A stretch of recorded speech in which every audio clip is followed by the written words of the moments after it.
안녕하세요 여러분. 기독교 세계관과 문화 7주차 수업입니다. 오늘은 자연과 환경의 문제를 우리가 어떻게 성경적으로 볼 것인가의 문제를 다루겠습니다. 먼저 이 6교시에는 파워포인트로 소개를 하고 7교시에 또 전에 했던 대로 우리 그 폴 마샬의 책을 중심으로 다뤄보겠습니다. 자, 들어가 보면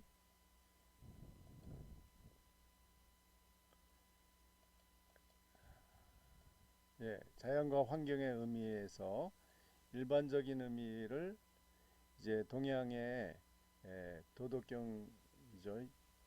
도교 그리고 이제 그리스 신화에 나오는 가이아, 또 현대의 가이아 이론 이런 것을 가지고 기독교와 비교를 해보겠습니다. 이제 자연이라는 것은 한자에서 스스로 있다 이런 말이죠. 그러니까 이제 한자에는 이 창조 개념이 없는 거죠. 한자 문화에서는 동양에서 뭐 유교는 특히 뭐 자연에 대해서 특별한 그 사상은 명확하지 않고요. 그냥 그 시경이나 역경에 나오는 천의 개념이 자연의 어떤 형이상학적인 원리 그렇게 되어 있지만 노자는 자연에서 시작을 하죠. 그래서 무위자연해서 모든 자연의 근원을 무라고 봐요. 무. 그런데 무에서 이 만물이 유가 나왔다고 보는 거죠. 그러니까 이게 기독교와 다르죠. 하나님이 없으니까 무에서 유가 나왔다 이렇게 보는 거죠. 이거는 이제 헤겔의 대논리학에 보면 이런 사상이 이렇게 논리적으로 설명되어 있습니다. 헤겔은 기독교인이지만 이제 논리학을 쓸 때는 무와 유가 상호 교류하면서 생성이 생겼다 이렇게 얘기하는 겁니다. 노자하고 상당히 비슷한 것 같아요. 자, 두 번째로 가이아는 그리스 신화에 나오죠. 여신이죠. 대지이면서 곧 신이에요. 신. 그런데 그리스 신화에 의하면 최초에 있는 것은 카오스라는 형태가 없는 혼돈과 같은 거예요. 먼지, 뭐 형태 없는 흙 이런 거와 비슷한 거죠. 근데 이것 자체가 다 영원한 존재예요. 그런데 이 혼돈, 카오스에서 가이아가 나왔어요. 그리고 혼돈, 카오스와 가이아가 결합해서 우라노스라는 최초의 신이 나오죠. 그리고 우라노스에서 또 이제 크로노스가 나오고요. 이렇게 이제 우리가 아는 뭐 하늘, 그리스 신화에서는 시간 이런 것이 다 가이아에서 나왔다고 하는데요. 이게 일종의 스피노자의 범죄 신론처럼 자연이 곧 신이다라는 개념하고 비슷하죠. 즉 자연인 가이아, 대지인 가이아가 곧 신이다. 모든 어떤 신들의 어머니이다. 또 만물의 근원이다. 이렇게 되죠. 그래서 이 노자의 도덕경과 가이아 이론에서 자연은 스스로 하나의 신성을 가지고 있는 그 근원적인 어떤 존재, 모든 것을 만들어내고 이제 모든 것을 배출한 그런 근원적인 존재예요. 신적인 존재. 그와 달리 기독교는 자연을 신으로 인정하지 않죠. 그게 기독교 사상의 가장 차이죠. 자연에 대해서 창세기 1장에서 처음 하나님의 창조다. 창세기 1장 1절에 하나님이 태초에 천지 하늘과 땅을 만들었다. 이렇게 나오죠. 아무것도 없는 데서 무로부터 자연을 만들었고, 두 번째 1장 26절에 보면 인간을 만들었다. 하나님의 형상으로 남자와 여자를 만들었다. 이렇게 나오죠. 이걸 조금 더 자세히 보면요. 기독교적 관점에서 바라본 자연과 환경은 하나님께서 창조하신 작품이며 또 하나님의 섭리 안에서 질서를 가지고 본능과 의지에 의해 움직여지고 있다는 것이다. 이 이 본능과 의지라는 거 여기서 좀 오해가 될 만한 표현을 썼는데 하나님의 의지에 의해서 만들어진다. 또는 이제는 이제 자연 자체에 있는 이제 동물들 같으면 본능에 의해서 움직여진다 이런 말이죠. 인간은 그러나 단순히 본능이 아닌 인간은 이제 하나님의 형상을 받고 고도의 지성과 영성을 가지고 있죠.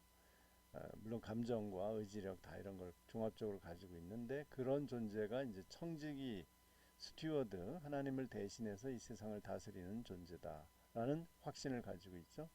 그래서 인간은 자연과 환경의 개발에 책임을 가지고 있을 뿐 아니라 보존하고 관리할 책임을 가지고 있게 되는 거죠.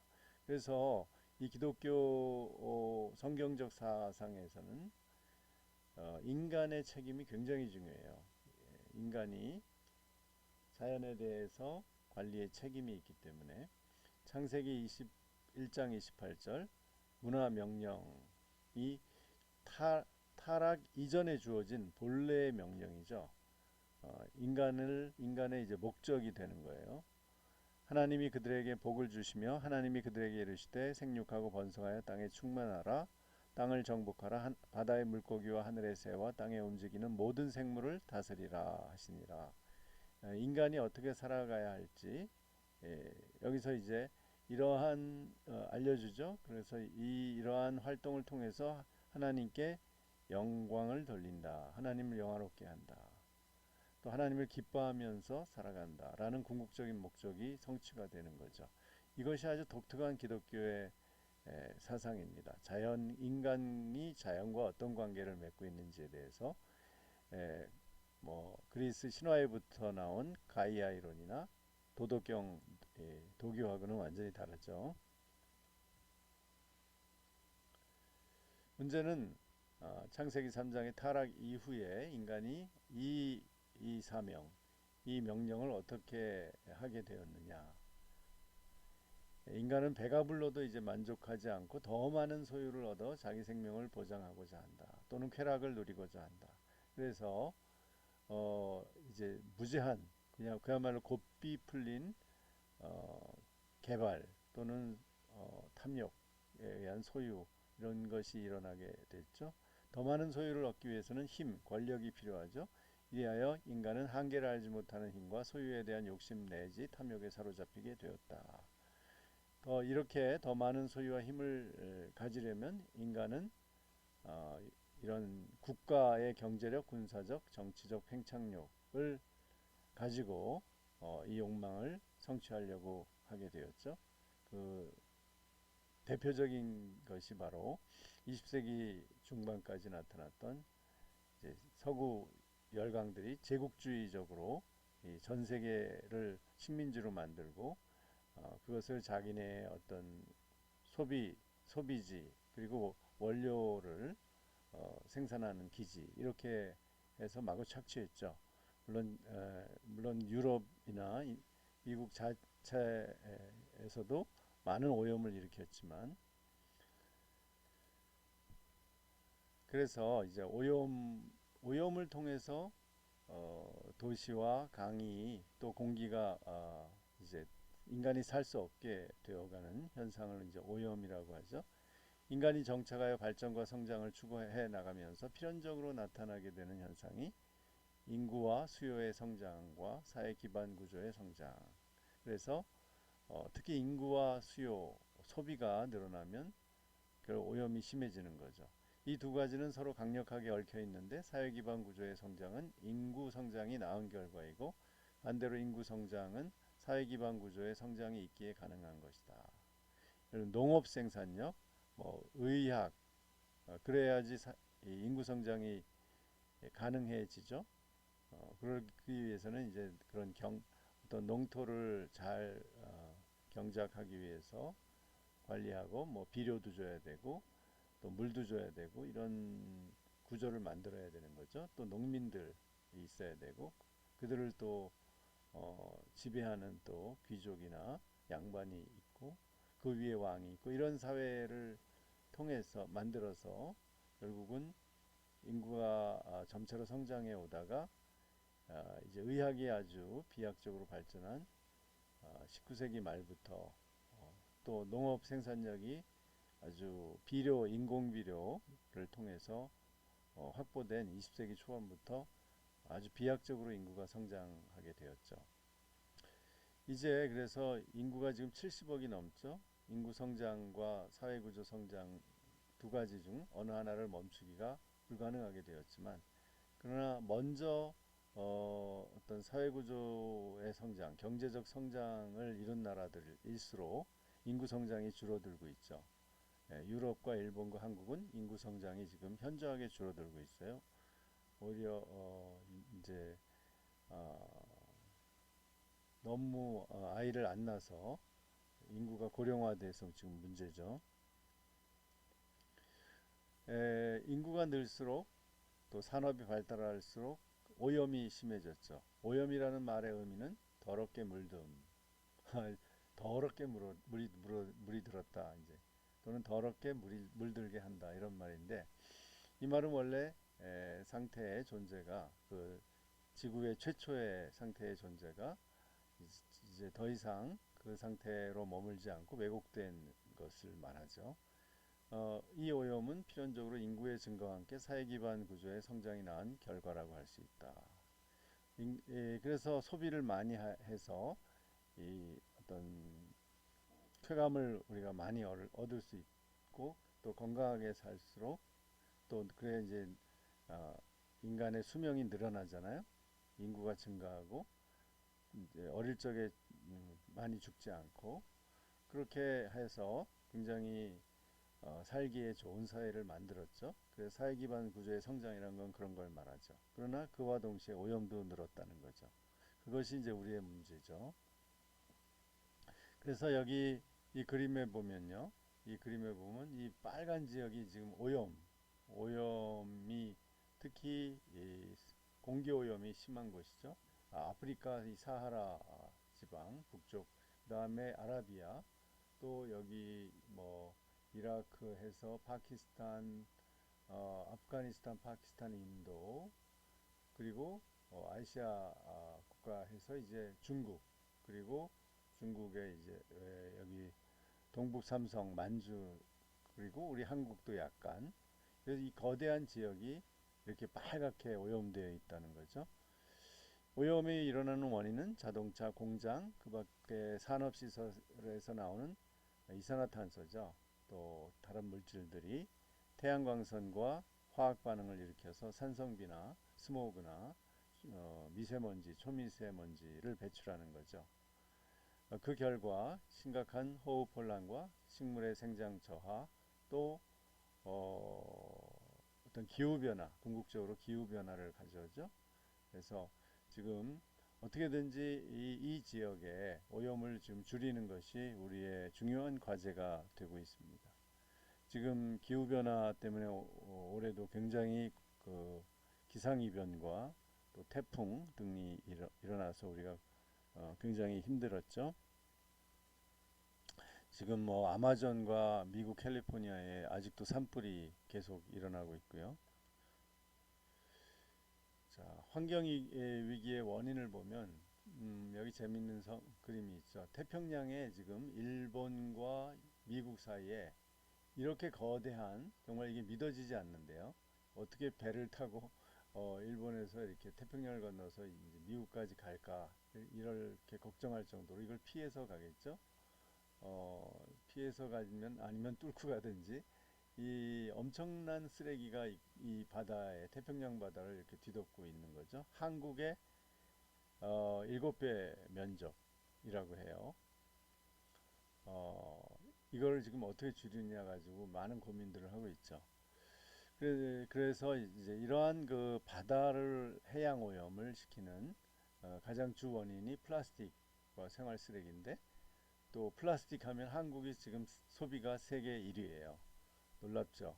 어, 물론 우리가 이제 전체 쓰레기 양은 뭐 그렇게 한 10위 바깥인데, 그러나 플라스틱하고 비닐은 세계 1위. 그만큼 많이 쓰는 거죠. 그래서 제가 이걸 저도 이 수업을 준비하면서 야, 내가 플라스틱을 얼마나 뭐 할 때 많이 쓰나 했더니 물, 생수를 저는 2리터짜리 그 페트병으로 주문을 하는데요. 아, 이게 다 모아놓으면 의외로 많은 거예요. 그래서 이제 저는 발로 밟아서 다 쓴 다음에 이렇게 에, 이렇게 납작하게 만들어서 버리는데요. 그래도 너무 양이 많아요. 모아놓으면. 그래서 어떻게 하면 이걸 줄일까 지금 고민인데 어, 정, 그러니까 정수기를 쓰면 아무래도 플라스틱을 좀 줄이겠죠. 그래서 이 정수기에 대해서 좀 찾아보려고 지금 진지하게 생각하고 있습니다. 뭔가 하여튼 줄여야 돼요. 이 플라스틱, 비닐, 그다음에 또 우리나라가 이 종이컵 쓰는데 엄청나게 뛰어나죠. 예, 연간 7억 개를 쓴다고 합니다. 그래서 지금 해양에 8,500만 톤의 쓰레기가 존재하고 그것이 또 미세 플라스틱 이 온 그 생선이나 또 거북이나 이런 생명체에 들어가서 그것이 다시 또 인간이 먹게 되는 이렇게 악순환을 지금 겪고 있습니다. 매년 800만 톤 이상의 플라스틱이 바다로 흘러 들어가고 있다고 해요. 자, 그래서 이제 어떻게 해야 되느냐? 환경위기의 원인을 찾아야 되는데 가장 큰 게 지구 온난화죠. 그래서 기후 변화가 CO2 배출이 아마 제일 큰 원인일 것 같죠. 예, 과소비인데 여기 우리 이 시대를 상징하는 두 그림이 있죠. 이 북극이 빙하들이 이렇게 녹아서 다 이렇게 쪼가리로 떨어져 나가면서 원래는 이 빙하 큰데 이렇게 물개들이 숨을 쉬기위해서 나오면은 그 물개를 먹고 이 북곰들이 살았다고 해요. 그런데 지금 이렇게 작은 쪼가리에서 물개들을 잡을 수가 없죠. 어, 곰이 오랫동안 물속에 그 추운 물속에 들어가서 수영하면서 잡기는 어려운 것 같아요. 그래서 이렇게 마른 정말 마른 개 같은 앙상한 뼈만 남은 이런 북극곰이 이제 나타났어요. 그리고 이렇게 떠내려가는 작은 빙하 조각에 떠내려가는 북극곰들. 그래서 얘들은 놔두면 다 죽겠죠. 인류가 지금 직면해 있는 환경 위기 중 가장 심각한 문제가 온난화예요. 지구 온난화는 한 나라와 국가의 문제가 아니라 지구 전체의 문제죠. 그래서 정말 우리 여러분하고 저하고 이제 한 세대 차이인데 여러분의 자식들 생각해 보세요. 이제 두 세대, 저하고 두 세대인데 우리가 점점 문명은 발전하고 소득 수준은 높아지고 소비는 화려해지지만 어때요? 우리가 사는 기본적인 이 지구 환경이 열악하게 되고 기후가 아주 엉망이 되고 그 다음에 해수면이 높아지고 이렇게 다 녹아버리면 결국은 어, 우리의 후손들이 이 땅에서 어, 어떻게 살겠느냐 한번 우리가 고민하지 않을 수 없는 거죠. 지구온난화로 인해서 오존층 파괴, 오존층은 이제 주로 이렇게 스프레이하는 그 불화 수소인가 그 가스에 의한 거고요. 그래서 지금 많이 그걸 안 쓰게 됐죠. 그래서 많이 줄어들었고요. 문제는 CO2 배출로 인해서 이 CO2가 지구 그 햇빛을 가리고 또는 그 열을 배출을 못하게 해서 결국은 그 생태계를 교란하는 거죠. 그러니까 지구의 온도가 지금 한 100년 사이에 1도가 올랐는데 0.5도만 더 오르면은 지금보다 더 심각한 아주 결정적으로 심각한 재난이 초래된다고 해요. 지금 이런 상황에서 우리 생태계에 지금 온난화 때문에 심각한 재난들이 일어나고 있는데 폭설, 폭한, 폭우 또는 태풍, 기온의 급상승 이런 것들이 일어나고 있습니다. 기온의 급상승으로 인해서 이런 재난들이 일어나는 거죠. 이걸 어떻게 지금 우리 세대에 줄이느냐 이게 참 심각한 문제입니다. 결국은 지금 가장 급한 것은 CO2를 배출을 줄이는 수밖에 없는 거죠. 다른 무슨 뾰족한 대책이 없는 거죠. 그러면 지금부터 줄이면 그 효과가 한 뭐 10년, 20년 후에 나타나겠죠. 자, 그래서 전에도 소개했지만 2050년에는 지구가 거주 불능하게 된다. 어, 지금 우리 여러분의 자식 세대가 2050년 또 여러분의 노후의 시기가 그렇게 2050년경이 될 것 같아요. 이때 어떤 일이 일어날지 우리 지금 아무도 모르죠. 자, 그래서 지금 이런 지금 우리나라에서 가장 문제가 되는 게 이 석탄 화력. 우리나라에서 CO2를 가장 많이 배출하는 산업 분야가 뭐냐면 이 발전입니다. 발전에 원자력도 있고 뭐 석탄도 있고. 근데 우리나라는 석탄 발전이 가장 비율이 높아요. 어, 46%나 됩니다.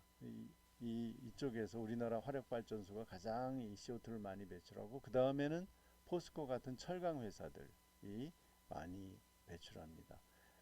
그래서 여기에서 CO2를 줄이는 것이 가장 중요해요. 절반 이상 전체 그런 또 이런 철강 뭐 산업들 이런 데에서 CO2를 줄이는 것이 우선 가장 중요합니다. 또 우리 쓰레기를 이렇게 이 쓰레기 산을 보세요. 어, 어떻게 줄이느냐 이것도 또 하나의 중요한 문제죠. 근데 재미있는 걸 하나 얘기를 하고 마치겠습니다. 이 지금 미국의 여러 목사님들이 이 백악관에 아마 초청 받아서 이 트럼프 대통령을 위해서 이렇게 안수기도를 하는 모습입니다. 미국의 아주 유명한 목사님들이 다 모였나 봐요. 그래서 이 미국 백인 기독교인, 특히 보수적인 기독교인 절반은 트럼프는 기름 부음 받은 자다. 그러니까 이제 하나님이 그야말로 보낸 대통령이다 이런 뜻이겠죠. 그 정도로 트럼프가 이제 보수적인 기독교 신앙을 가지고 있어요. 뭐 교회 앞에서도 막 사진을 찍고 늘 얘기할 때도 막 하나님, 갓 얘기를 굉장히 많이 해요.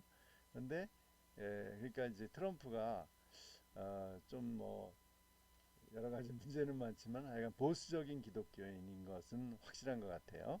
근데 문제는 이거예요. 그 보수주의 또는 복음주의의 문제점이 바로 여기서 나타나는 거죠. 오늘 우리의 주제와 관련해서 트럼프가 2017년에 대통령이 되고 나서 기후 협약에서 탈퇴해 버렸어요. 미국만. You are getting out. 그러면서 이것은 미국의 이익을 위해서 이렇게 한다 했는데 미국이 말이죠. 인구 1인당 이산화탄소 배출량이 세계 2위입니다. 2위. 우리 한국은 4위예요. 우리 한국도 만만치 않죠. 사우디 1위는 사우디아라비아라고 해요.